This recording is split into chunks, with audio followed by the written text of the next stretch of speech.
Hello, everybody. We are really happy, really grateful to have you all here. And we are more than happy to be able to host Stefano Gualeni Costantino Oliva from the University of Malta. They are our guests at the Department of Digital Art, at the Faculty of Media and Communications, and also they are guests of the Center for Digital Curiosity, a new center that we founded at the school, a new hub for art and technology and critical thinking that are we going to develop in the months ahead. So this is the first official event the center is organizing, and I'm very happy for that. Also, I don't want to make it too long. I just want to say that Stefano and Costantino are researching video games together with philosophy and musicology. They're trying to combine these things through their work, which is the work also, I mean, they publish books, they make music, they make video games. They're going to talk about these things today. So now I'm going to let them have the stage. Thank you, everybody, for coming again.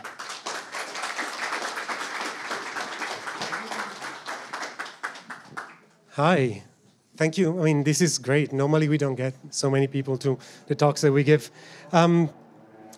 I'm here with a talk called On Conceptual Games, and this talk is going to be about games and game studies and a tiny bit of philosophy in it.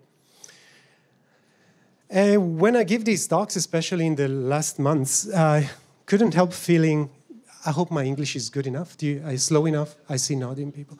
I couldn't help feeling that this is kind of a bit absurd, right? Like, we have two genocidal conflicts happening at the side of Europe, and I go around talking about games and leisure and philosophy and lofty ideas, and there's a bit of discomfort there, right? There should be probably more important things to talk about. So when I bring my work to the stage, it always feels, especially in the last few months, a bit trivial compared to what is happening. And sorry for killing the mood right now, even before starting, like, okay. You could argue that although the humanities and like asking each other and one another and these kind of questions and talking about it and studying games and culture more generally might be a way to counter the stage in which we're at, which is, again, like, as a species, we're not doing too well, if you ask me.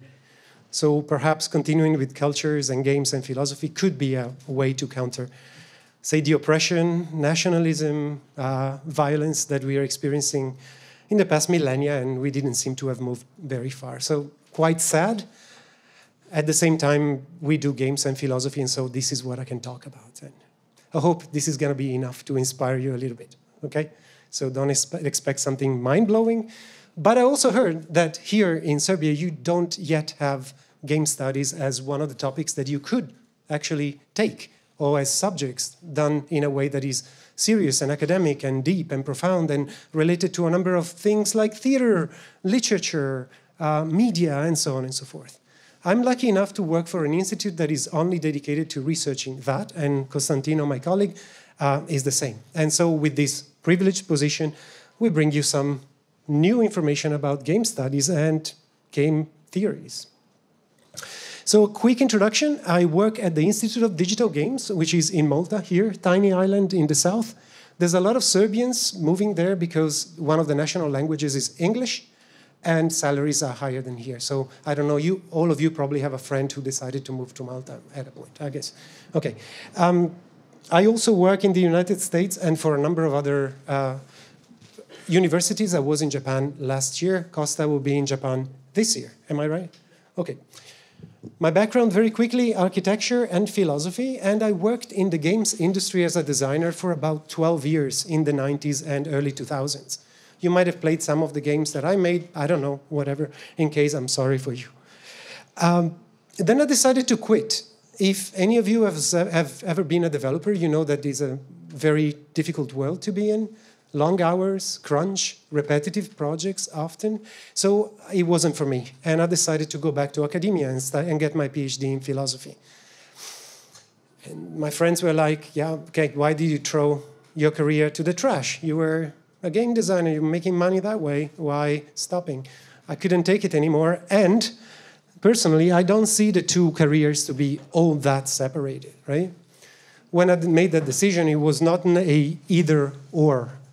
Either you're a game designer and care for games and study games, or you go into serious philosophy and literature. And in fact, most of my work are applying a philosophical lens to understanding games and game experiences. And also, similar to Costa, I make games that serve philosophical ideas. In what sense? In a way as to use interactions in a way that is interesting, to reveal certain things practically, or maybe to make video games that show a philosophical problem that would not be possible in the real world. In fact, I guess if you have heard of my work before, you probably heard of those games and not the texts that I wrote. I'm going to briefly talk about this later. So what these games look like, they're small free things that I make so that you could give it to your students as playable homework. And also they work as conversation starters on topics related to games and games research. So maybe if you have time, if you're interested in games research and maybe making games research through making games, you can try them. They're free, they're short. If you hate it, you lost 15 minutes of your life. I know it's a lot, but okay, it could be worse. And you find them on my website here. So if you're interested in looking into that part of my production, you can do that. I conclude very quickly that I'm also a regular kind of academic, as in the boring kind that writes books and more books and more books and so on. This one in particular, I'm going to talk about tomorrow at the Faculty of Philosophy. Luca is in the audience. If you're interested, I'm going to talk about that book in particular with a bit more of a philosophical slant. So if Institute for Philosophy and Social Theory. I stand corrected. Thank you very much, Luca. So in case you're interested, there's another talk that I'm giving tomorrow. Today is going to be more game-related, so not so much about science fiction and philosophy and stuff. Okay?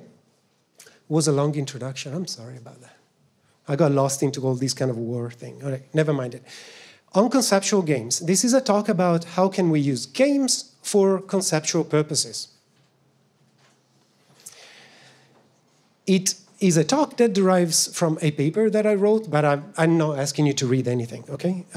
In this paper, we ask ourselves a couple of questions that are salient in game studies, such as, can we use virtual worlds, for example, the virtual worlds of video games, to communicate theoretical knowledge? This is a stupid-ish question, because if you've been in game studies or interested in education, you already know that we use games in education in a number of different contexts. For example, the museum experience currently are often gamified in a way or another. If you wrote a European grant for funds, there is currently a suggestion or an invitation to also involve an interactive divulgative part, so using games to promote the kind of knowledge that the project will produce. If you read game studies, the work of Ian Bogost or Mary Flanagan already answer yes, they can be rhetorical tools and teaching tools, and there's definitely didactical and epistemic value in gameplay. So this is a sort of a quite easy question if you're into game studies. I don't know if in Serbia maybe this is still contentious, like there's this idea that games are childish, futile, entertainment-related things versus real culture being somewhere else. This is probably one of the reasons why they invited us over, because we tend to kind of bridge and blur those boundaries. We've been doing that for about 20 years now, so in other countries in Europe, this is more or less established. This is cultural production, and it's worthy of cultural analysis. In other countries, this is a bit harder for a number of different reasons. So to ask this question is banal. We already use games in education. We already use games in a number of other fields in which culture, knowledge, and theory are of the matter. But our real question in this paper is, can we use them as academic outputs? So can we produce games that function in a way that is similar to academic papers, books, book chapters? Can we make games that communicate to that level? So that was a challenge in that paper. I'm going to try to answer the question today, and hopefully I will convince you that, yes, we can use games conceptually. To try to convince you, I'm going to take a route which goes through something called art theory. I suppose many of you here are media students. You did some art theory, and especially in relation to conceptual art. So part of my, let's say, argument will be parasiting a bit of conceptual art theory, hoping to convince you that we can achieve the same things with games. Okay? Are we all on the same page? Please nod. It makes me feel so much better. Okay, thanks. All right. Conceptual use of games. We're going to look at conceptual art and see if they touch each other. What is conceptual art? You might have studied conceptual art as a phase in Western art, mostly, that aims at producing artifacts or art pieces that matter for what they say rather than for how they're done. So the mastery with which a piece is done and or the aesthetical value of the piece is less relevant than what the piece is saying. Making sense here? So the communicative value is central, okay? This is Elisabeth Schellekens, a Belgian person who works in Scotland. She's one of the leading scholars in conceptual art theory, and she has a very similar definition. She says, in conceptual art, it is the idea and not the art object that is at the heart of the artistic experience. Similar notion, right? She explains it with an example in one of her most famous books, and the example features a chair. Not quite that chair, but more like this kind of chair. She talks about 1 and 3 chairs, which is a famous installation by Joseph Kossov. Have you seen one of these? So, according to Schellekens, what installations like this in the conceptual, let's say, persuasions, stimulate a sort of empirical knowledge, subjective questions, a personal engagement with a certain question. In this case, we could argue what the question is, like, what is a chair and what is chair-like in these representations? Can we maybe call one of these forms of representing a chair between a description, which is textual, an actual chair, a foldable chair on which I can sit, and a photograph of the same chair? Do they have the same value? What is more chair-like in these kind of ideas? If in case you studied philosophy, like Luca or Mattia or so on and so forth, you probably see that this is a nod to Plato's theories of the forms, right? Like, it asks you to think about what's this chairness of chair. These kind of works do not give you an answer. They remain like, they stimulate subjective questions that are present to you in a, let's say, phenomenological way. So the unique way in which this communicates is presenting themselves to your experience. Okay. So some of you that studied art and so on might raise the hand and say, like, well, don't all art communicate something through experience? For example, classical painting, this is obviously saying the king is great and rich. Is that a conceptual piece of art? Or Lord Jesus died for our sins? Are we getting conceptual art here, or is there something going on? According to Schellekens, this scholar that I showed you before, not every piece of art is a conceptual piece of art. In fact, to be a conceptual piece of art, they need to be intellectually relevant. These are not intellectually relevant ideas. Believing that Jesus died for us or that the king is rich are not of that caliber, according to her. She never goes quite into what makes an idea intellectually relevant, but she gives some examples. According to Schellekens, for a conceptual piece of art, it needs to pass on a socio-political idea, a philosophical idea, like the one we just saw, what is a chair and what's chair-like about a chair, or a self-reflexive idea. So an idea about making conceptual art or making art in general. Take this example. This is a famous Marcel Duchamp work that when you meet it in a gallery, obviously raises certain questions. Or maybe you get angry saying, like, I could have done the same and become a millionaire and so on and so forth. But mostly it raises the question of what is a work of art? Is this a work of art because it's out of context, because it's signed, because it is presented in a institutionally in a gallery, right? Does that make it a piece of art? So similar to the 1 and 3 chair, this invites all kinds of questions about what is art, what is authorship, what constitutes a social value of this object, and so on and so forth. To be brief, Schellekens considered that ultimately, in this third category, conceptual art of the self-reflexive kind is basically doing art theory, raising questions, criticizing other works, and so on, through making stuff, through doing art pieces. Making sense? So to be a conceptual piece of art, it needs to fit into one of those three categories: socio-political, philosophical, or about the thing itself. So about the medium, about the process, whatever. You can disagree, and then we can have a conversation once we've finished. So far, so good? Still interesting? You might be wondering, when are games going to be part of this? Yeah. Right, for now it's just like, okay, maybe a bit boring. Okay, so let's start with games. Can we do the same about games? So can we create games that are about the message, and that message is intellectually relevant? It's not just about entertainment or diversion, escapism. I argue that there are some games that try to do that. Here is an example. You might be familiar with Nikki Case, who's a transgender developer now living in Canada, originally from Singapore, if I'm not mistaken. This is one of their games called Parable of the Polygons. Came out in 2014. Also, this is for free. You can play it, experiment with it. What is the game about? The game is about different shapes that inhabit the same space. The space is like a modern city, and different shapes are different kind of inhabitants with different needs, with different rules of engagement. The game has very simple rules that allow you to experiment with living together with people with different ideas and different thoughts about their neighbors and the neighborhood. So if you play Parable of the Polygons, you are, in a way, getting in touch with a simplified set of social mechanics that are at the basis of certain notions like social segregation and structural racism. This is partly explained in between the different levels of the game. You're making this choice because, and people will react like that because, and so on. So the game allows you to look practically, again, through experience, through manipulation, into this process. You can download the game and a bunch of other games by the site of Nikki Case, if you're interested. Here's another one.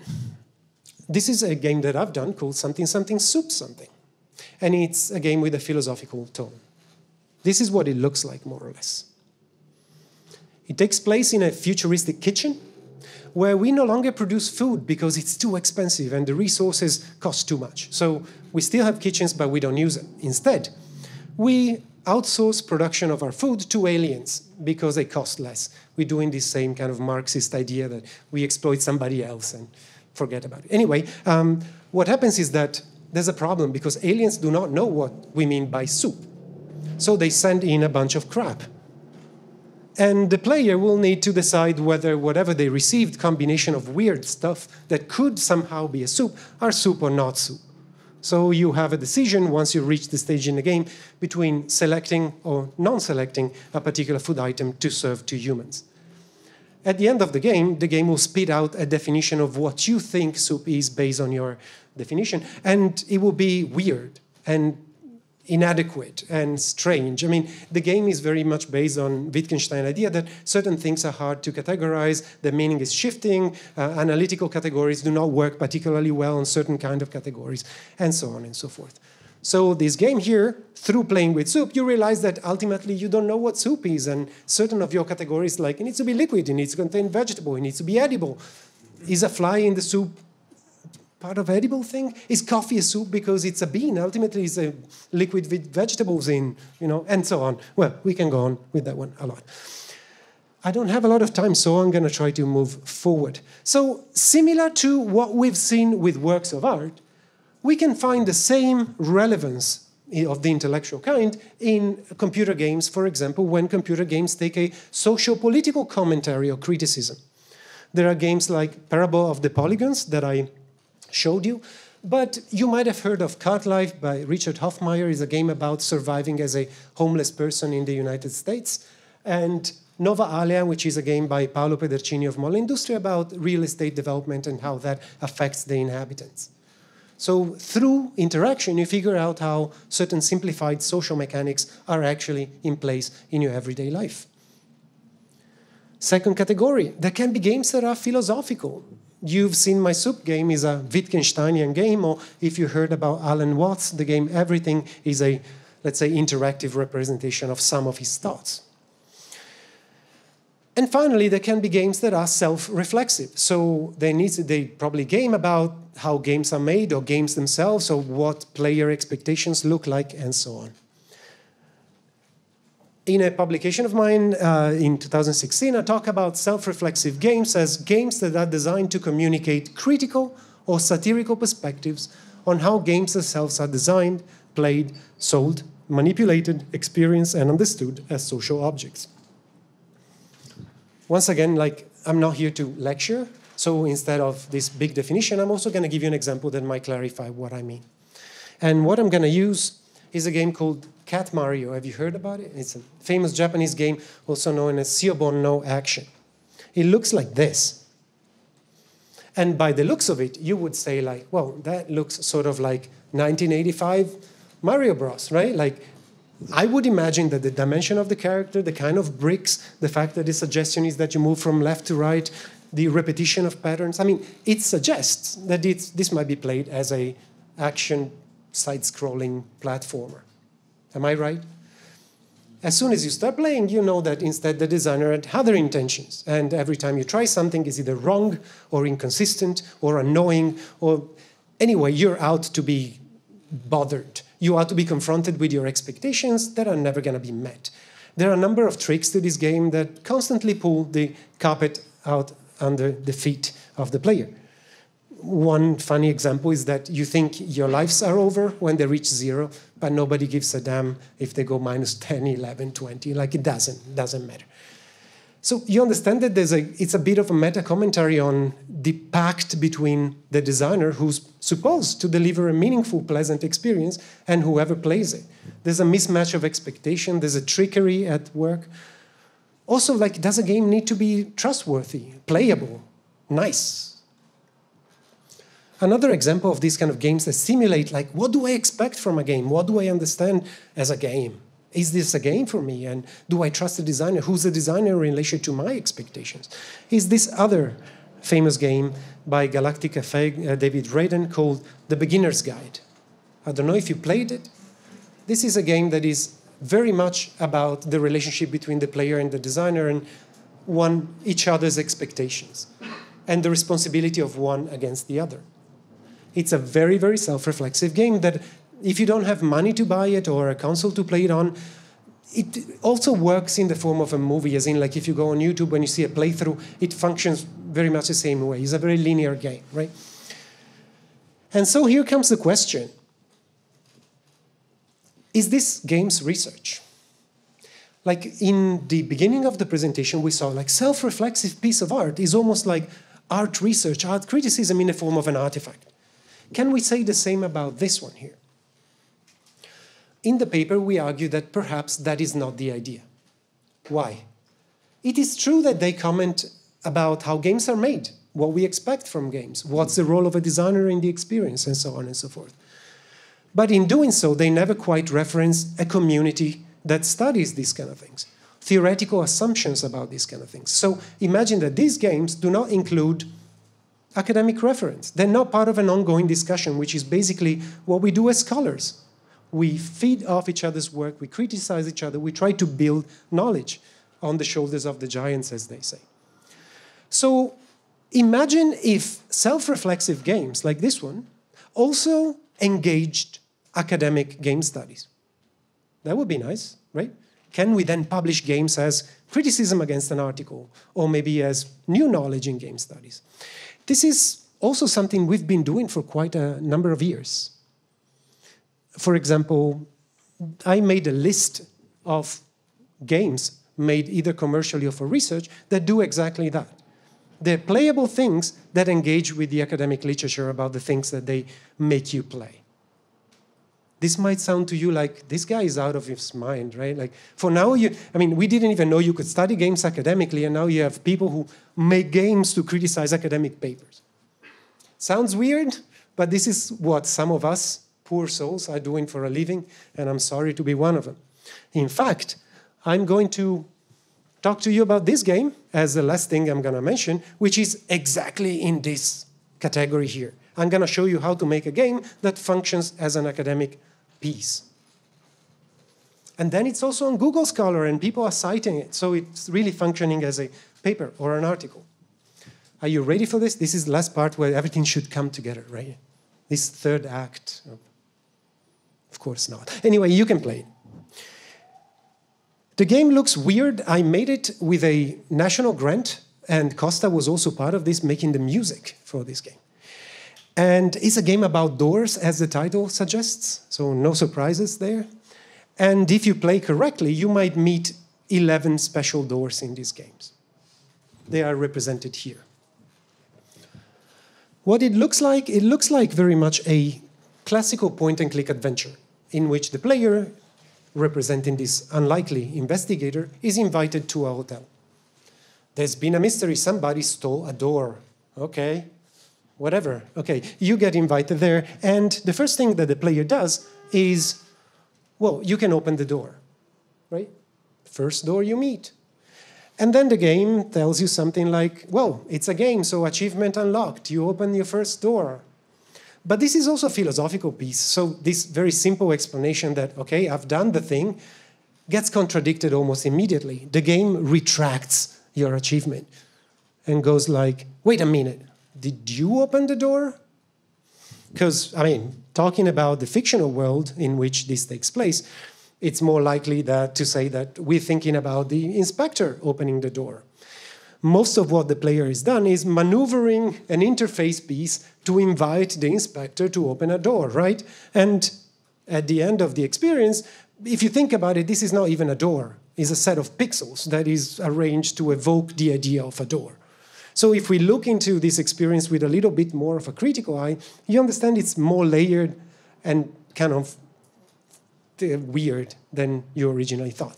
So if we were to write an actual description of what happened, it could be something like this. You, taking the role of the protagonist of this game, use your cursor to interact with this group of pixels, which can be said that it's a virtual model of a door, and thus you can be said to have fictionally opened a door that is represented to exist within the fictional world of the game. This would be a more like game studies approved version of it.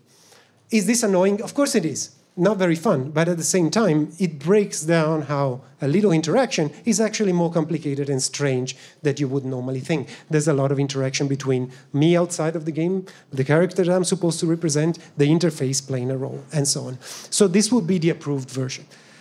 Pretty boring door. Okay, let's look at another one. We're going to look at this one. That is one of the funniest doors. It's called Door 201. You've played point-and-click adventure games? Most of you know about, okay. So you know that in point-and-click adventure games, when your cursor goes on items, they become active. And you can examine the pot of flowers, or open the door, or turn on the light, or whatever. This is also true for this game that builds on that tradition. Most of the things you can put under your cursor are going to be highlighted as active object. Apart from one thing, this door. Okay? So I'm supposing that the player, knowing this, would try to operate as if it were like a normal thing, just to be very frustrated after that, because this behaves differently, right? So they might be thinking, is there a mistake? They forgot to put an inactive box under that door. This game is crap, it's not done correctly, right? And at the end of the game, you get an achievement about having visited the non-interactive door.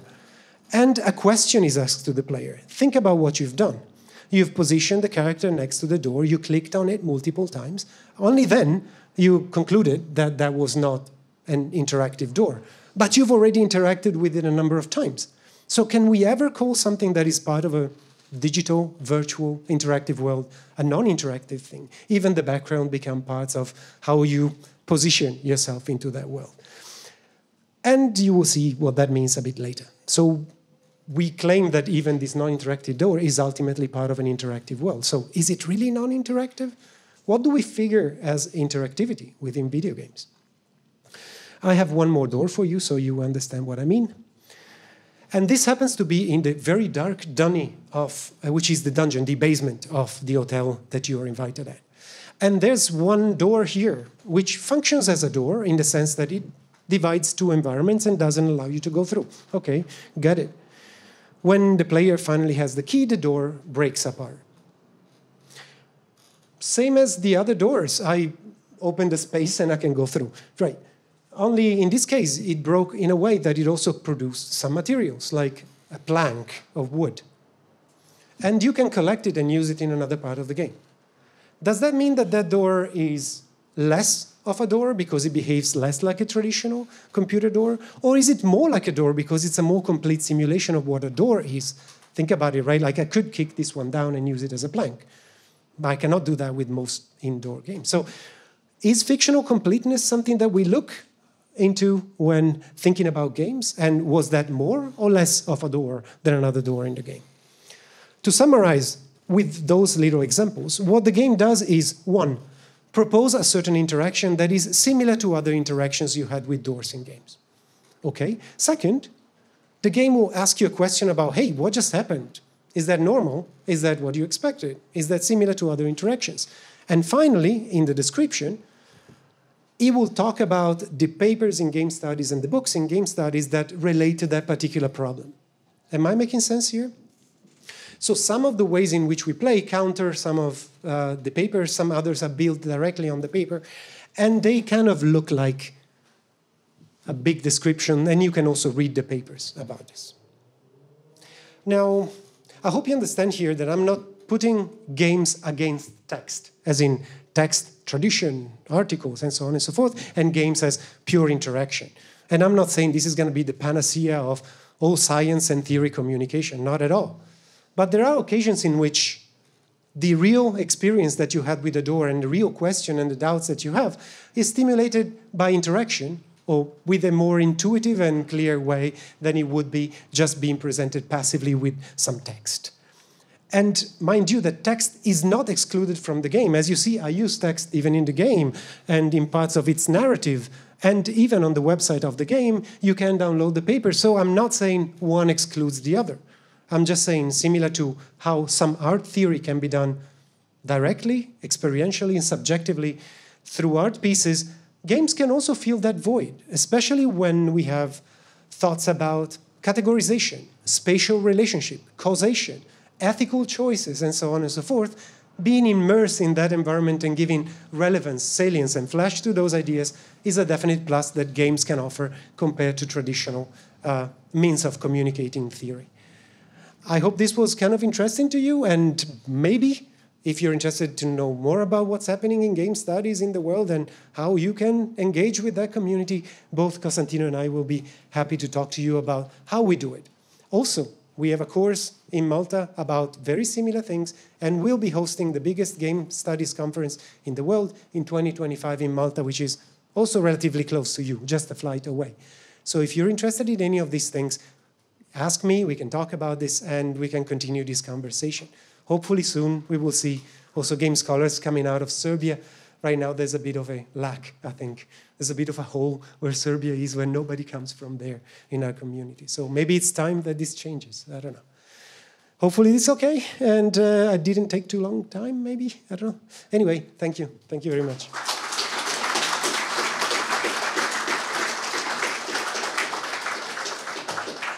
I didn't know this, but Costa will also talk about how he uses games for his own research purposes. So this is going to tie in quite nicely. We didn't plan this, it just happened. Okay. Okay. Can I just give it to him? Okay. Thank you. Bravo.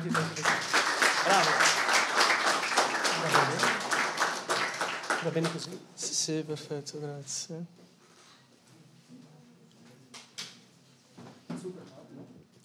It is hot, yes.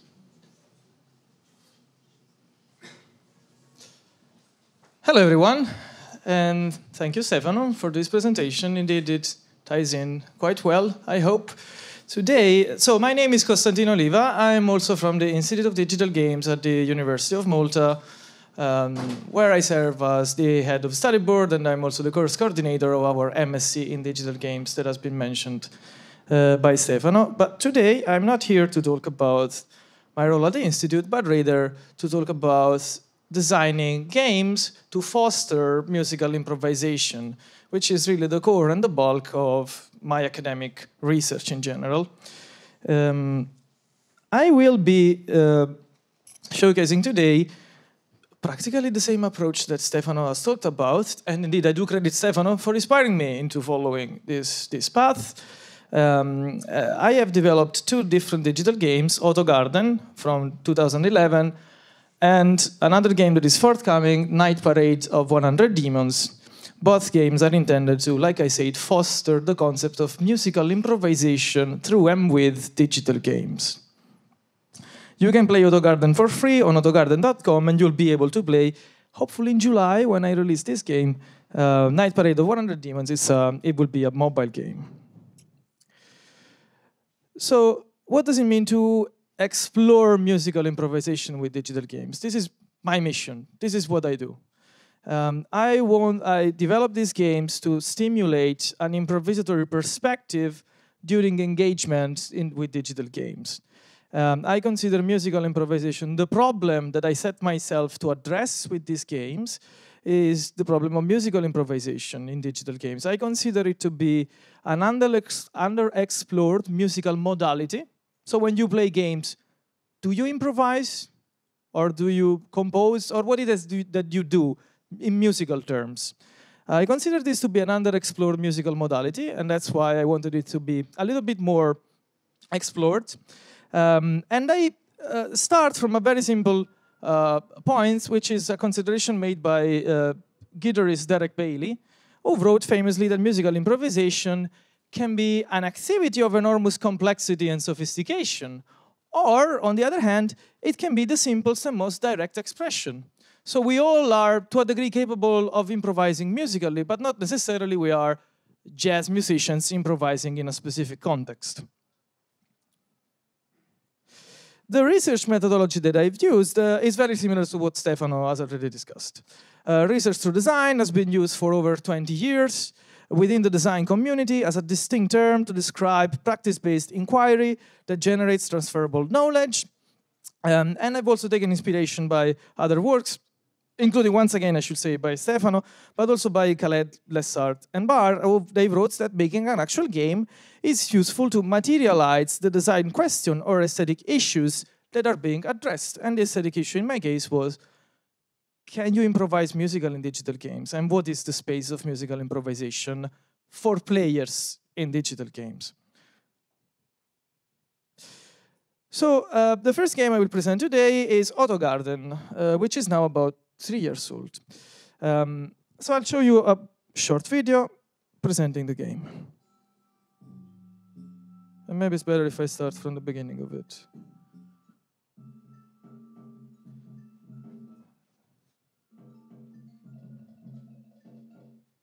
So in Auto Garden, while it loads, there you go. In Auto Garden, what you do, you control this tiny character, and you're able, like you see, to loop your movements. In turns, everything that you touch will produce a musical sound of sorts. So with this game, you should be able to approach musical improvisation by using conventional, or if you will, a slightly experimental game mechanic. While you're looping some like part, are you able to add more sounds? No, the idea is that you should run from one place to the other place, leave a loop in there, then you go to the other place, you do another loop, the two things juxtapose, and now you have this extemporaneous juxtaposition. So you run somewhere else, and you make another one, and then eventually, You don't mix them just through game mechanics. So you are constrained by the mechanics and limitations of the game itself.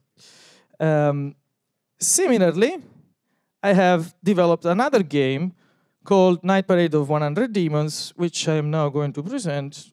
This should start from the beginning if I manage to do that. So in Night Parade of 100 Demons, you have 4 different mini games.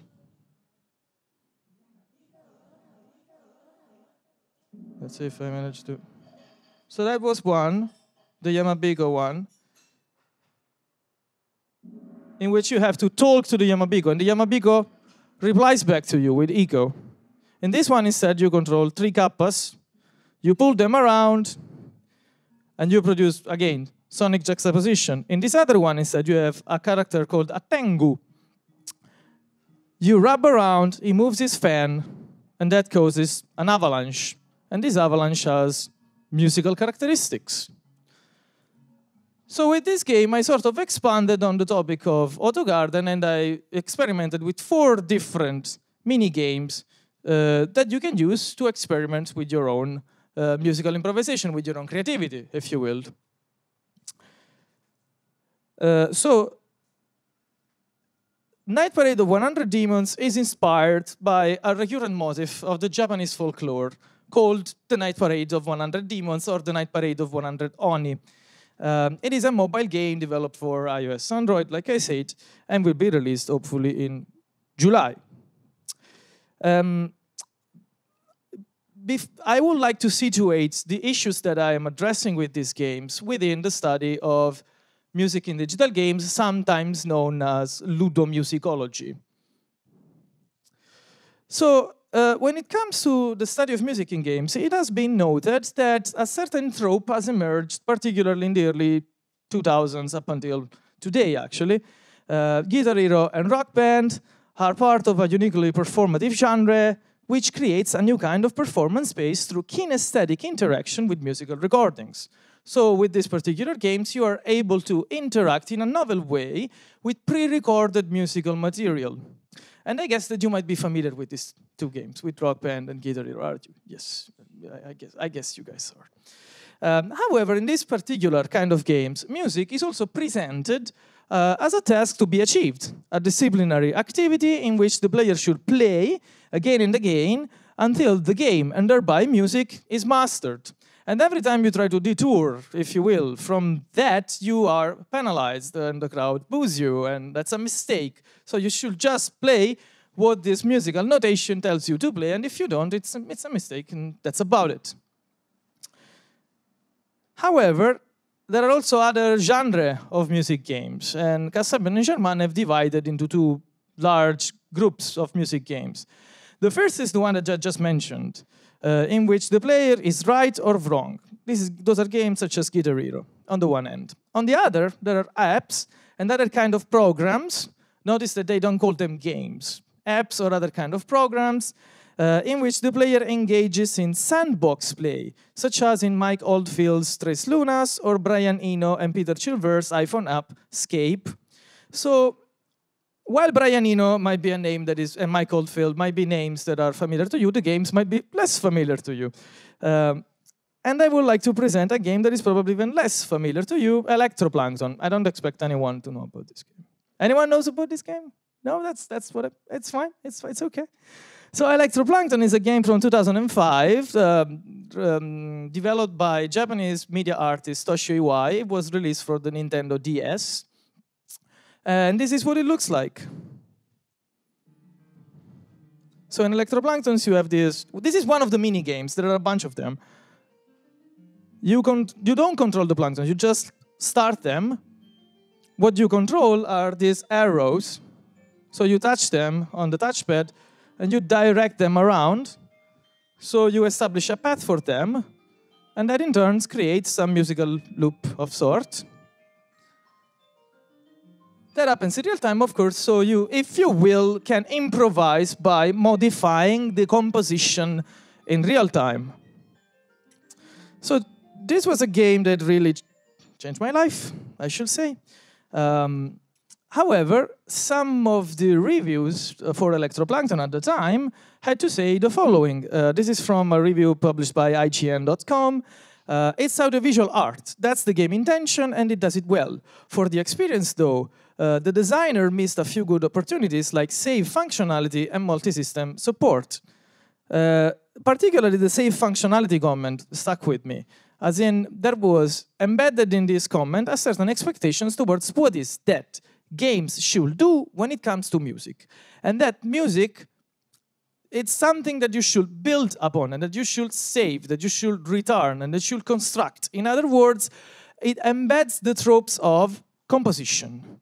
So that music in game is supposed to be related to a degree with musical composition. Toshio Iwai himself had to say the following: I wanted players to enjoy electroplankton extemporally and viscerally, sort of the opposite of musical composition, if you will. And I thought that if the save function was added, the software would become more like a production tool. I did not want a playstyle where players have to open additional menus or windows or have to input files named to save. He did not want you to compose, he wanted you to be extemporaneous and visceral. And I thought that this approach was being neglected because there are certain expectations towards what is appropriate musical-wise in the context of digital games. What is that you, as players, should do in games? What is that you are allowed to do? What is appropriate? What is expected from you musical-wise? And I wanted to challenge that and somewhat, if you will, relieve Toshio Iwai's artistic struggle.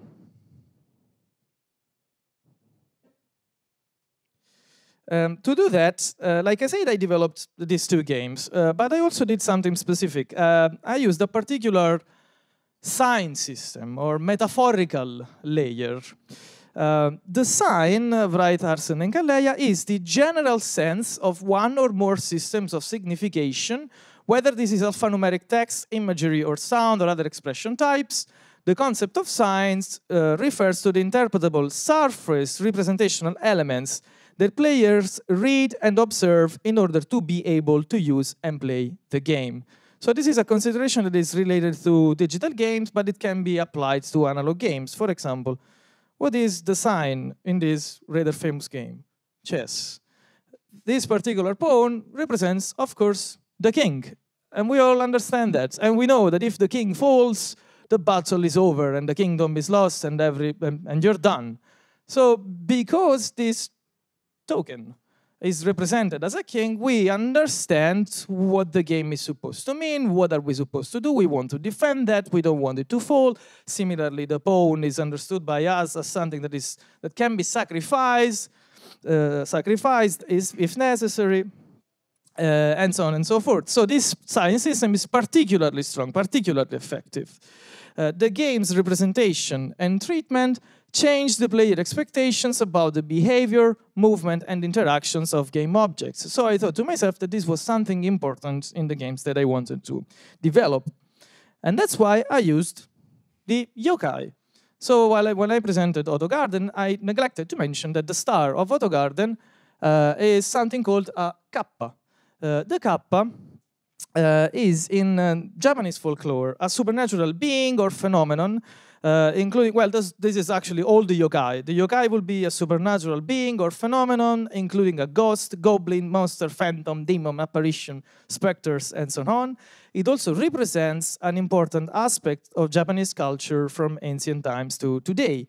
Yokai studies is a popularly established academic field in various disciplines. This kappa will be one of the oldest representations of kappa. As you can see, it has monstrous features. And in fact, in the tradition, the yokai and the kappa in particular will be not just a mischievous character, it will be a horrible character that drones children, kills women, and does terrible things.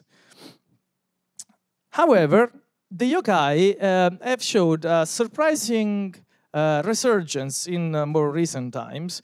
They never really went away, to be honest with you, but particularly with franchises such as the famous Yokai Watch. Maybe someone knows Yokai Watch. Yeah, someone knows Yokai Watch. This is a franchise that is part of manga, anime, games, card games, action figures, and more. The yokai are represented as cute little friendly characters. And in fact, there's numerous representations of the yokai in contemporary Japanese culture. This here will be the Hyakiga Yagyo, that will be the night parade of 100 demons. This is, like I said, it's a motif, meaning that it's recurrent in Japanese tradition. You can find several scrolls depicting the night parade. This is probably the most famous one.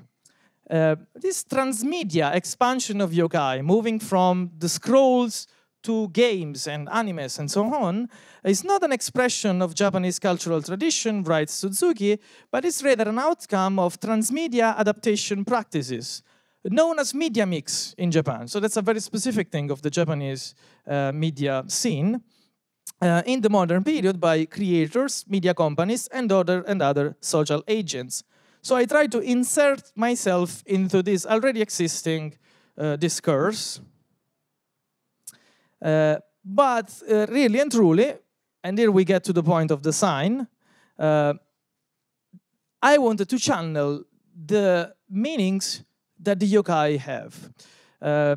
Foster writes it in a very clear way. It is also clear that even though yokai might be strange and interstitial, they're not always scary. They're also about play, actually, or the ludic mode. In fact, yokai are often produced through playfulness. And this levity is one key to their longevity and versatility. If the zone of uncertainty allows limitless possibilities and unrivaled imagination, then the yokai is a space of experimentation and play, and ultimately of creation. So that's why I used the yokai. I really absolutely wanted that my player sees themselves as yokai, that they had this mischievous and playful attitude to music, that they didn't treat music as something sacred, as something composed, but they were free to mess around with musical sounds. So ideally, I would like them to be yokai-like, if you will. I guess we'll pick the questions right after, if you don't mind. Thank you very much.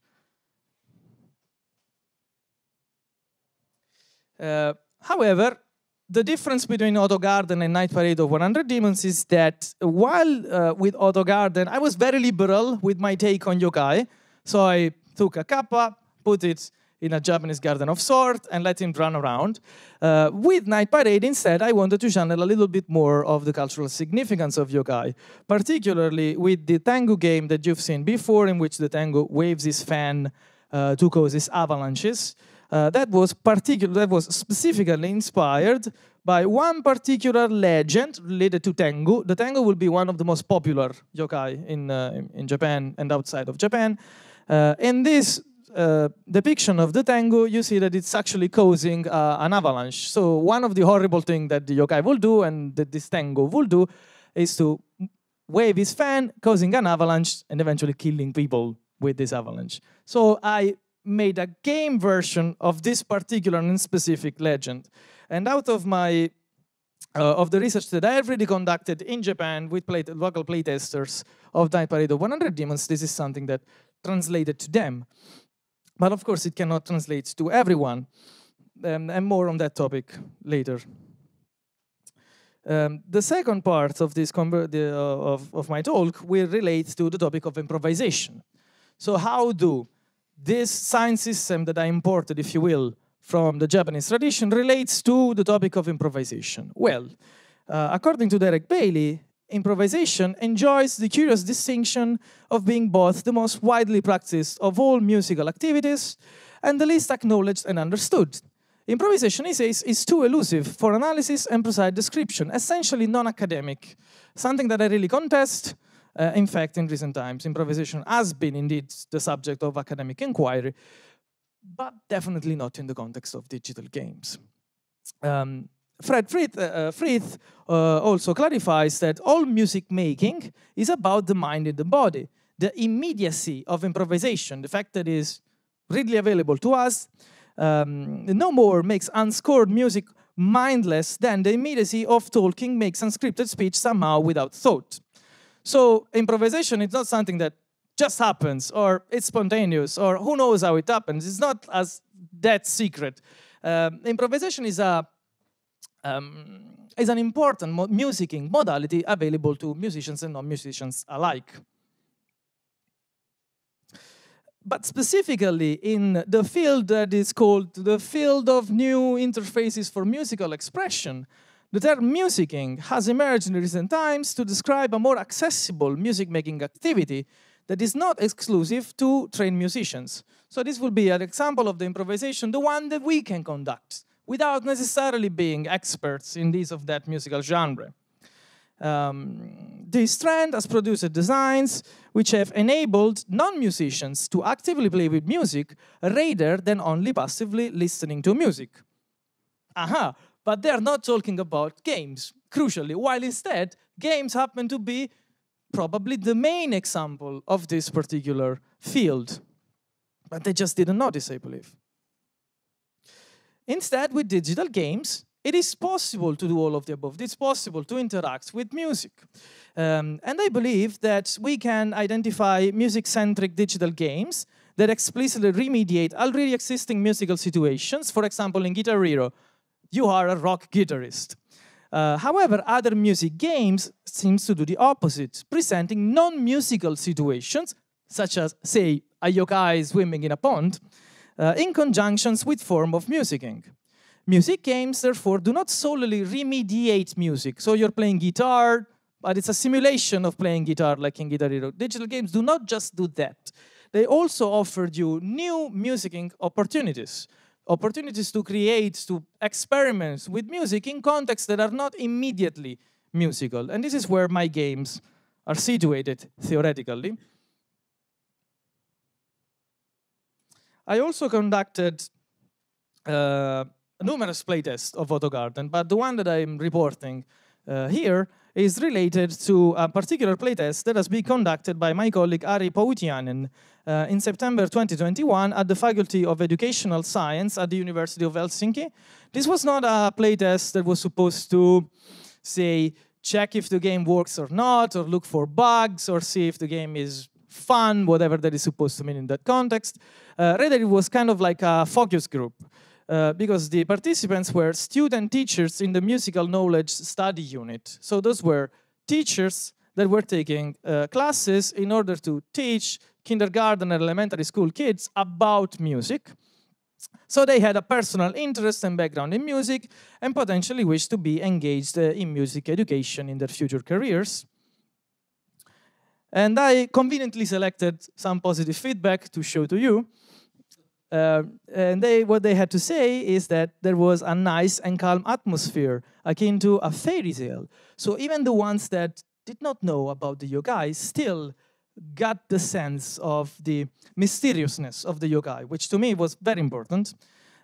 Someone else had to say, the pond and flower patch were very satisfying. I feel like the rhythm didn't matter, so I felt more in control of the process, which sort of confirms my intention of having players let go of certain musical tropes, such as that music has to be rhythmically precise.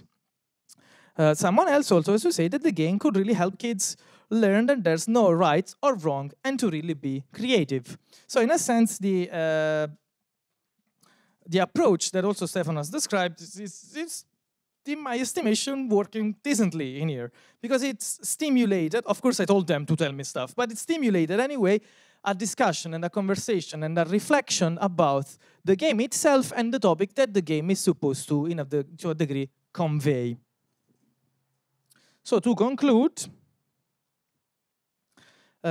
musical improvisation has been discussed as a musicking modality, but is still relatively marginal and rarely directly acknowledged, particularly in the field of digital games, where still it remains more of like a task to be achieved, something that you should be good at. AutoGarden and Night Parade frame player perspectives into what I'm calling, to quote Echo, of course, oriented insertions into complete aesthetic objects. So the idea here is that those are not lab experiments. Those are complete aesthetic objects through which I wanted to say something. And this is an exploration that I am conducting of the musical nature in general of digital games that reflects my main research.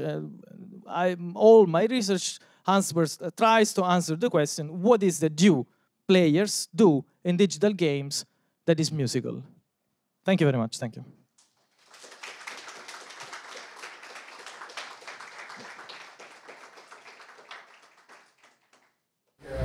How is different making music in while playing Super Mario and playing this game?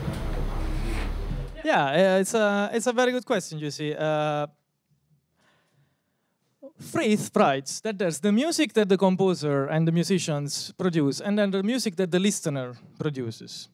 What he means by that is that the juxtaposition and the context and the culture that the listener provides is fundamental in the musical exchange.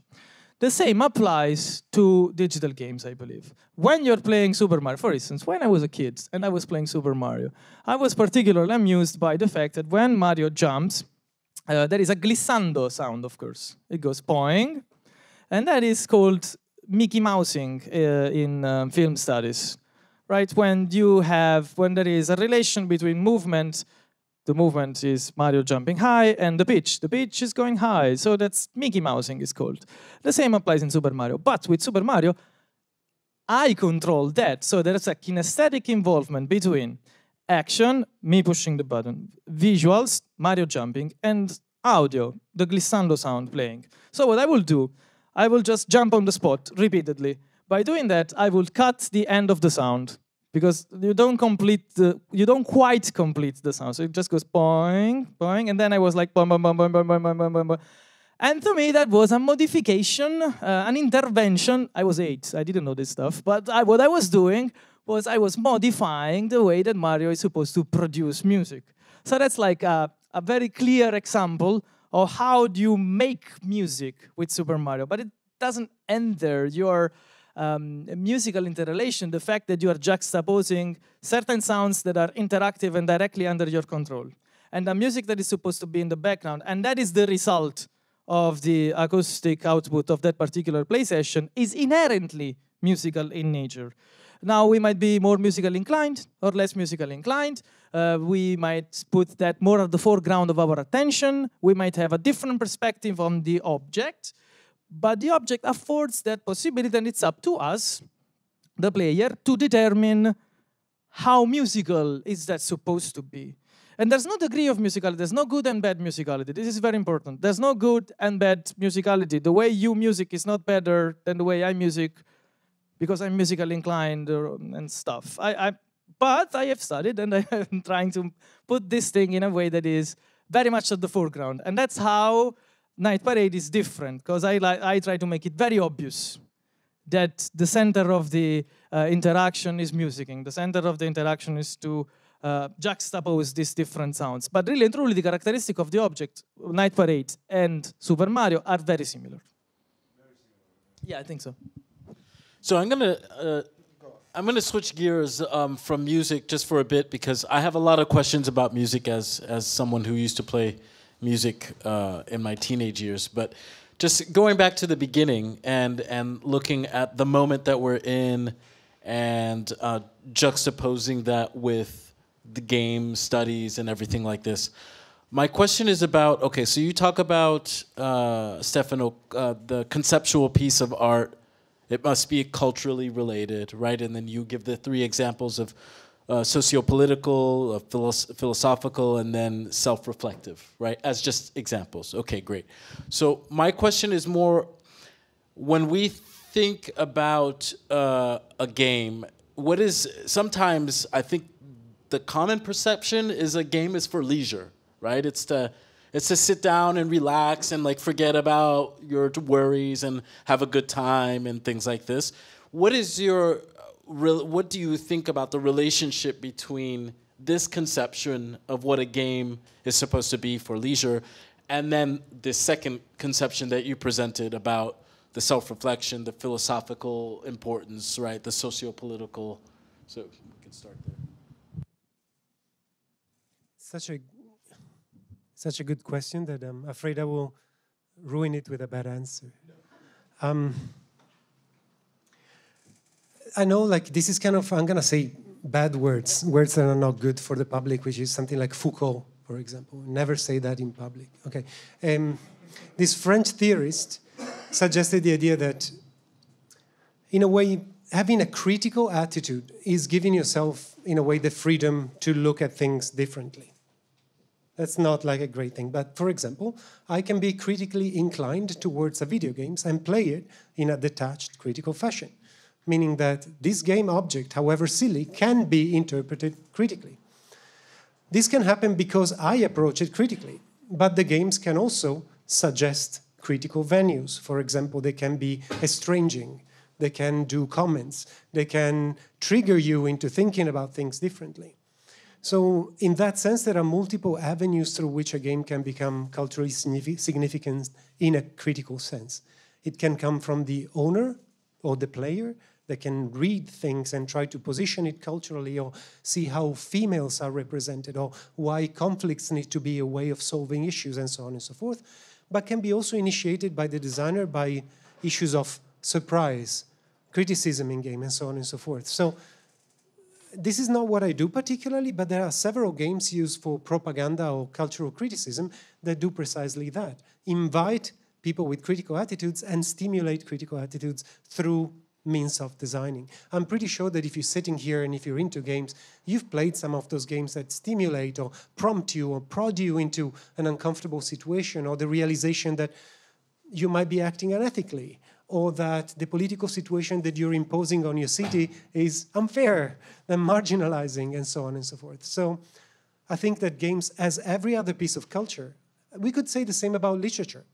You could have a very provocative piece of literature, or you could even read deep hidden messages in Alice in Wonderland if you are critically oriented. So the way I tend to look at games, and correct me if I'm wrong or add to this, is not different from many other pieces of cultural production or examples of critical production. So they just add to the way in which culture speaks to itself and about itself. And I think I try to highlight how we could use it for ways that are not related to leisure, but as I said, it takes both somebody who is willing to interpret these kind of things seriously, and maybe an effort on the part of the designer not to only pursue addiction, entertainment, cheap shots, but maybe to say something other than X. The same is true for movies. We all love Mad Max or Die Hard, but there's also a way to use movies to talk about the Holocaust, or talk about the diaspora, or whatever other ecological crisis. So, am I making sense here? The fact that the games are stupid and fun sometimes does not take away from the fact that it's part of a social heritage and can be also used critically, politically, philosophically, musically, in a number of other ways. I hope this makes sense. I know I'm going in loops a little bit, but it's late, right? For everybody, also for you. Are you tired? Maybe we can raise hands if they want to cut this short so they can go for dinner or drinks. What about that? No? Can we be democratic about this one? Absolutely not. Sure. There is a question. Yes. Okay, you were talking about also about the sandbox. So that is connected with the blockchain technology, right? Sorry. Can you say okay. You were talking about the sandbox game, right? That is connected with the blockchain technology. No, what I meant is like a free form of play. For example, there are some games that tend to be linear. Like, for example, the point-and-click adventure that Stefano designed, in which you go through certain steps. And instead, there's sandbox games, like, say, Grand Theft Auto, in which you can do that mission, and then that other mission, and then mess around with something, steal a car, get into an accident, then remind yourself, okay, maybe I should do the mission. And that's sometimes called sandbox, free forms of play.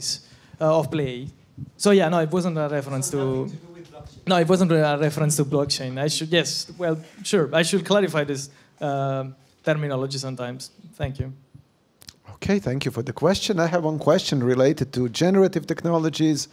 And how do you think these new generative technologies are going to change video games, both in terms of industry and commercial games, both in terms of these like art games or activist games? And how do you think these technologies, where you could, generate levels, generate music, generate text, generate whatever you have, like 3D models, anything that exists in video games, basically, you can create some complex neural networks that could generate this kind of output. How do you think that these things are going to change games, and how do you think these things are going to become, socio-politically relevant, aesthetically relevant, especially in today's world where everything is practically falling apart? All right. Well, you want me to take this? I can just say one thing. I appreciate that Costa is trying to answer that.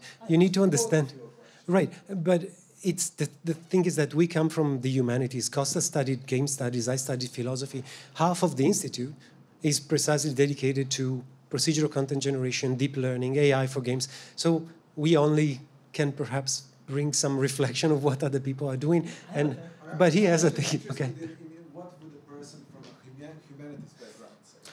I think it's a problem that we're tackling lately, but actually in games, one simple comment that I would like to make is that artificial intelligence has been a part of games since a very long time. When we played Street Fighter, you were playing against this other character, and that was, of course, a fairly advanced AI. But what you say is generative AI. Perhaps what humanities can bring through this conversation is an understanding of how AI is applied in, and how this terminology seems to be so pervasive, and how AI is applied in game design. A paper that I wrote about a game by Toshio Iwai, the guy that made Electroplankton. So in 1987, Toshio Iwai made a game called Otoki, and Autogarden is actually an homage to Otoki. Otoki is considered by some of the studies that have been conducted on it as a precursor of generative AI and a precursor of generative music. And what you do in Otoki is it's something called a shoot 'em up. Anyone knows what a shoot 'em up is? It's all people's level. All right, you know that. So a shoot 'em up will be that kind of game, a 2D game in which you run around with a spaceship and there's a flood of aliens attacking you, and then you have to shoot them down. Now imagine that you have this shoot 'em up, like Space Invaders, exactly. Now imagine that you have a shoot 'em up, but when you fire, you also produce a musical note, and you can fire in 8 possible directions. So that goes dun dun dun dun dun dun dun dun dun dun dun dun dun dun. So you play that, and when I played Otogi, I was torn apart.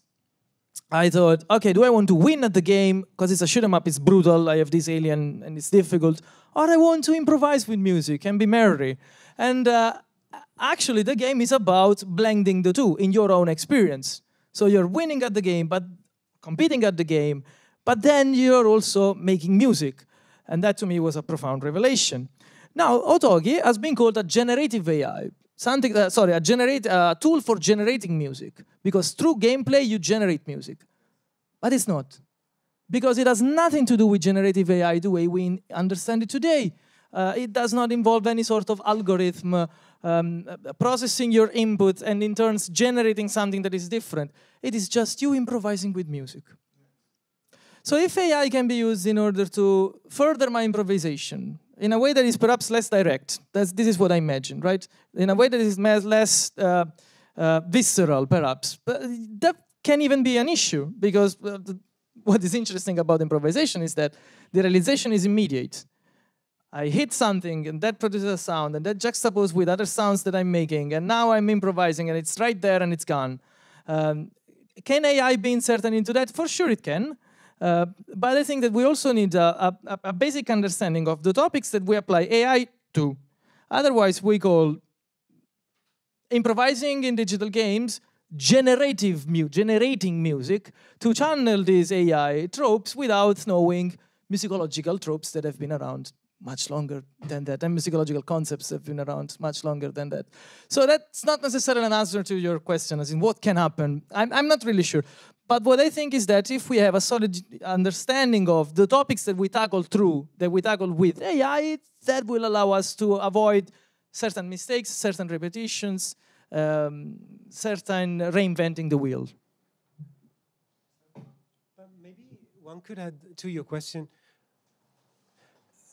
potentially, again, repeating more or less what I was talking about, we could generate, let's say, interactive experiences or AI experiences that allow you to see on which kind of cultural biases they were trained on, or revealing their function. So having this kind of self-reflexive nature by playing with the AI, you sort of are exposed to the way in which they generated, or the kind of social and political biases they adopted from us. So perhaps the answer could be maybe creating games that highlight their contribution rather than obfuscating it and pretending there's a designer doing way more than we think. So am I making sense? So like revealing the structure of the... Yeah, this is really beautiful, because we had one student, Andrei, he's not here, Andrei Alfirovich, at the 4th year, and he was designing this game related to prompt injections. So the game is actually that you're trying to fool the AI system. So by doing different kinds of prompt injections, you see how they react and you try to hack them and you try to somehow go deeper and to make them say things that they are not designed to say. So right. And to gamify this kind of process, to make it fun. Make it reveal what it is about and how it, it thinks of, tries to fool you. Exactly. So that's more interesting. But again, it's more like an artistical, maybe philosophical operation rather than one in which I'm trying to deliver a story as consistently as possible. Because at that point, what you would like from AI is try to be as consistent and smudgy as possible so you cannot detect what was generated by humans and what it was interpolated by AI. Because we're still fascinated with the Turing test. Yeah, this would be kind of like the dark side of it. Like, pretend you're a human creator versus reveal how you work as a machine. Exactly. One of those. Yeah. Okay, I'm going to ask another question. I'm going to switch ignorant, to... You see, like, you could have asked perhaps Ivan better. He probably knows way better about this than me.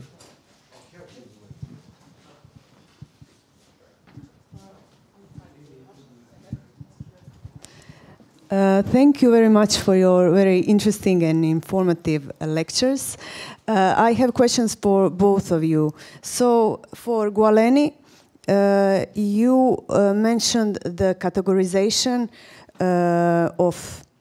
regarding the conceptual arts via questions they try to answer or which they pose. And you said three things, three categories, socio-political, philosophical, and self-reflexive. Philosophical questions can be connected to socio-political questions and also can be self-reflexive, connected to the questions of the medium or the process. So my question is, what is specifically philosophical that some art piece needs to have to be put in this category? And for you, the other speaker, Oliva. Yes, that's me. Oliva. I saw that your games are prevalently using visual cues or the vision as a sense for this music improvisation. So my question is, why did you?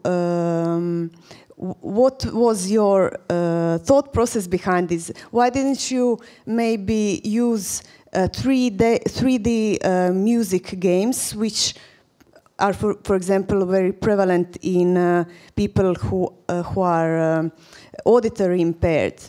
Because on one side, we can say that visual, the sight is the main sense in humans, but on the other side, if you put the whole this emphasis on the visual, do you distract the player from the sense of from hearing? So I'm interested in design thinking behind your choices. Thank you. Thank you. Is it Mattia? Yeah. Thank you for your question. I know that you're a philosophy student or scholar, right? So if I asked you what philosophy is, would you be able to give a very precise definition?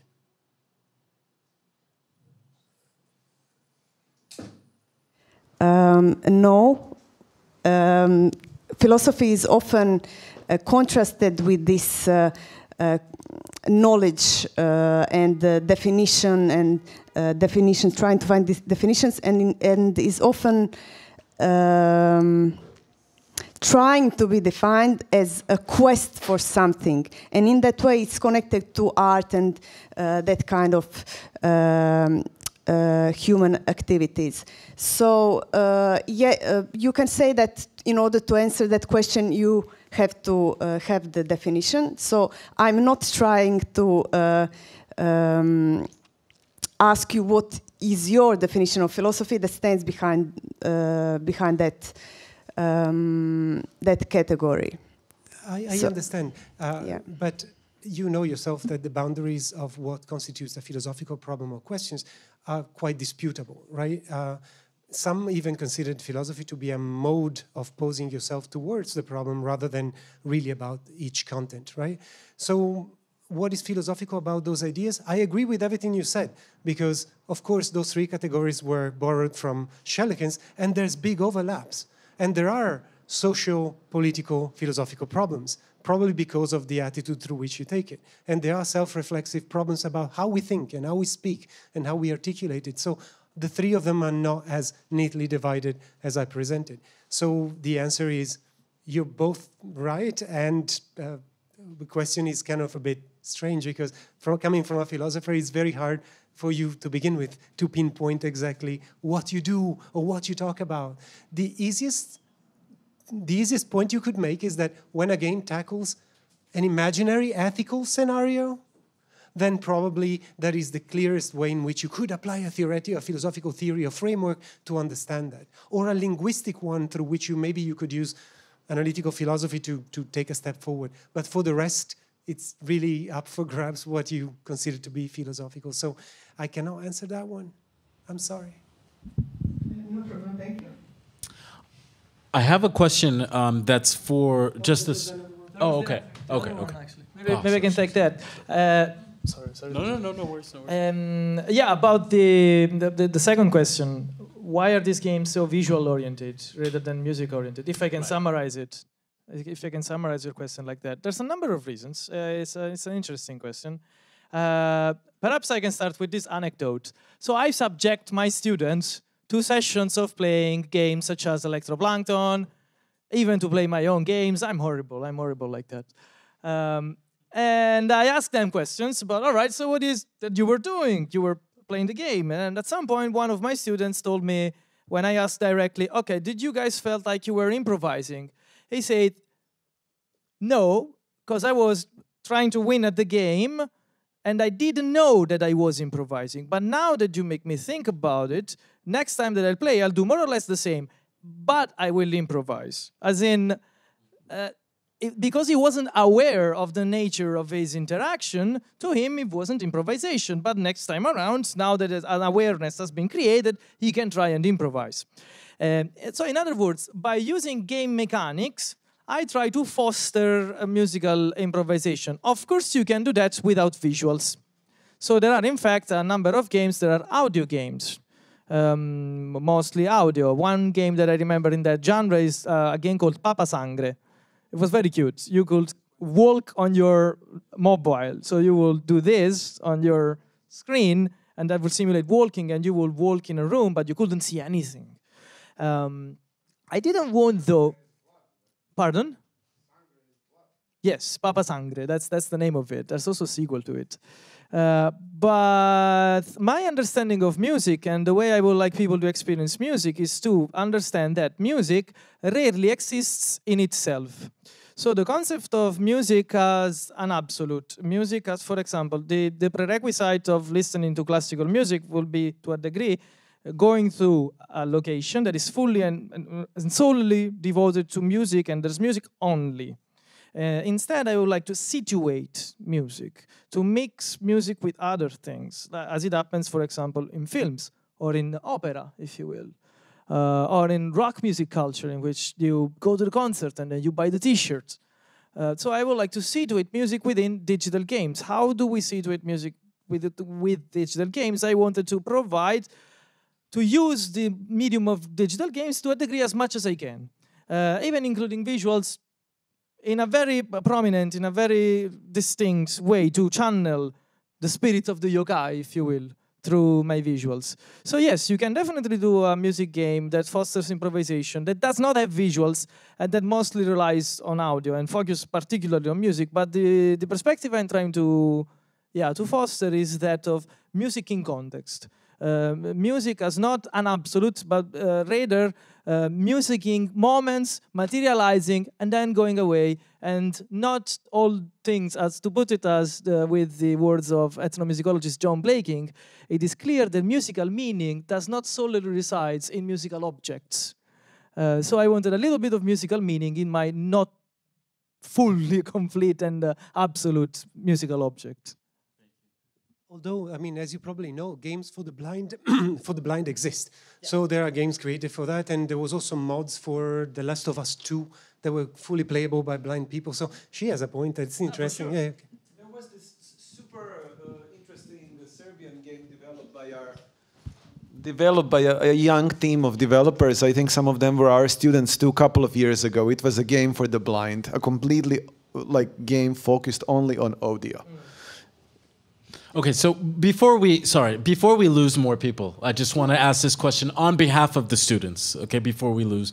So let's just take a moment and explain to our students, if you're interested in game studies, if you're interested in music for games, if you're interested in ludomusicology or any of these things, what should they do to be able to move forward, or what are your suggestions, whatnot, before we get into more theoretical questions? Of course. Also, how to fund these kind of projects that are not super commercial, that are a bit more experimental or academic or artistic or activist. How to fund these things? Of course. Sorry. Sure. Well, what I can add is that the way we constructed so I happen to coordinate an MSc in digital games.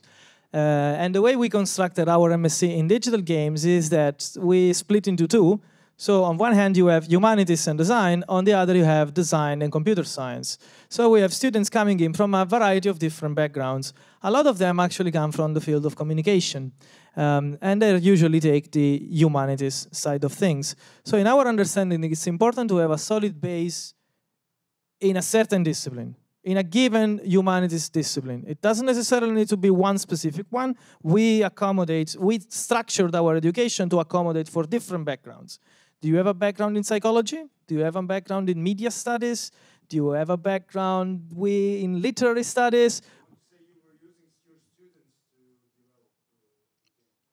Not in this particular kind, not in this particular one, but the fact that students with very different backgrounds sit under the same roof is very helpful for our program, because you see all this cross-pollination, and we understand digital games education to be something that should be placed on top of an existing very strong foundation, whatever bachelor that you happen to have. One common misconception is that I need to be able to program in order to take a master in digital games. That is not the case. If you see what kind of people are working in a regular game company of different sizes, sure, they need to be able to use a game engine, and it really helps if you're able to code to a reasonable degree. But not everyone is a programmer in a game company. Not everyone is a programmer in our program as well. So if you have a solid foundation in a humanities-based discipline, I encourage you to try and apply that during your bachelor to digital games projects.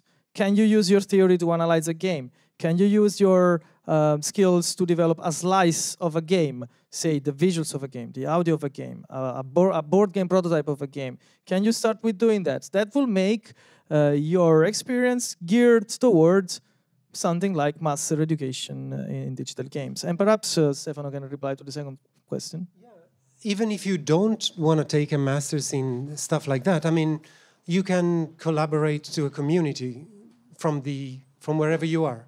Thing is that you need to engage with the community, understand what's going on, what kind of funds are being given, which are the players in this global group of people studying games. Can I work with them? Can I write something over what they write? So the idea would be, there's a global group of people, about 1,500 around the world, using whatever discipline to look at games. And there's a wealth of conferences and publications that you can start exploring. Obviously, things are better with a community or in a structured way that nurtures you, but even from small communities or small, even individuals can start reading what's out there, start applying for conferences, talk to universities to write funds that further stimulate their project. Me and Costa are using mostly national funds from Malta, and Malta is not a particularly rich Scandinavian culture. So you can start from very small projects and then use that to promote the project that you're doing or publish a paper about the work that you've done. So there's multiple ways, but in my opinion, the best thing to do would be try to parasite art funds, for example, to do your own thing and start being visible. And if enough good things start coming out, maybe these people here or the government will start funding, hey, maybe there's money here. Maybe we can produce critics or developers that can help the industry. Like, as long as nothing happens, nothing will keep happening. So in my opinion, some degree of initiative and root grass organization could be the way to start. Obviously, like we came and we talked about our little things, but we participate to that community already. So if you talk to us about like, hey, what's the next thing that I could visit that is closest to us? Or if there's a master's that I can get funds for, where should I go? Probably Northern Europe or something like this. So we know who and where things are happening. And so probably talking to one of us or keeping in touch could be a way to maybe finance that. Another way would be do a PhD in one of the centers that study games in case you have a master's already. And some of these positions are funded. This is what I wanted to ask. Are there some concrete opportunities for our students to visit you as master students, as PhD students, as artists in residence, you in particular? We are one of, I would say, 6 or 7 centers in Europe that do that. And there are scholarships mostly for the north of Europe. In Malta, education is free, meaning that if you wanted to join us or do a PhD with us, if that is free. Obviously, you need to have a good proposal. In the EU, oh, this is not EU. Oh, no, sorry, Costa, I fumbled. So you cannot come to the EU without a visa. Is that right? No. I'm sorry. I'm sorry. I'm taking this back. This is trouble. That's not good. There are no visas needed, and there are many students from Serbia studying in the EU, as well as all over the world. It's just... Yes, I can. But the cost is different. I believe so. To be honest with you, it's not a question that I can ask from the tip of my tongue. Even if I'm the coordinator, I'm not exactly sure what are the economical. How is the, which we can work that out. We can work that out. What I'm trying to say is that we have students from a number of different countries. And there are a number of opportunities that are available. What I encourage you to do is, if you're interested in our particular master or in different masters that are related to that, first off, are you bachelor students? How many of you are are bachelor students? How many of you are master students? Master students? Master students, hands up. One guy. Okay. Everyone else, bachelor students? Bachelor? Undergrads? Undergraduate students? Raise your hand if you're an undergrad student. So, all right. Okay, that's interesting. Yeah, so thank you all for coming. We are going to finish this official part right now, but before we do, we just want to announce one thing. Stefano is going to organize a 2-week course, if I'm not mistaken. So we are discussing that, and probably if we... We need to discuss this. Yes. Okay, we'll need to discuss it. Yeah, so you can expect... But you can also, you can expect more, but you can also talk to us, and you can ask us, where are masters in game studies in case you want to pursue it? We know everybody in every location, so we can help, even if Malta is not the opportunity. The further north you go, the easiest it's going to be to find funded positions, for obvious reasons, because, like Malta, Greece, Turkey, Portugal, Spain, not particularly great economies right now. Okay, but we can talk about this later, right? Okay, so maybe I'm coming back for a small course. I don't know yet. I don't know. Luckily, yes. Okay. So with that, we will close up. But I just want to re-wrap it up for everybody. So really, the idea was, if you're an undergrad and you're doing your studies, then focus on something, right, and be very good at it, whether it is communications or psychology or whatever else that you're doing, and then apply that to a project that you will work on with something related to games. Discussed a slice of games, maybe like the aesthetics, UI interface, or a soundscape or something. Just create a portfolio with a project, and then you now know who you can reach out to and ask for more information. Which direction should I go? Where should I go take my projects? How can I go further? And then you can continue. But that's the whole point, is making these kind of connections with other people in different countries who are doing interesting things that we might not have available or that we don't have developed here. And then you can figure out how to move forward in that discipline. And with that, we'll close everything out, and feel free to ask more questions, but we're going to be closing things up officially. And thank you so much for coming. Thank you very much. Give a round of applause to our guests. Thank you.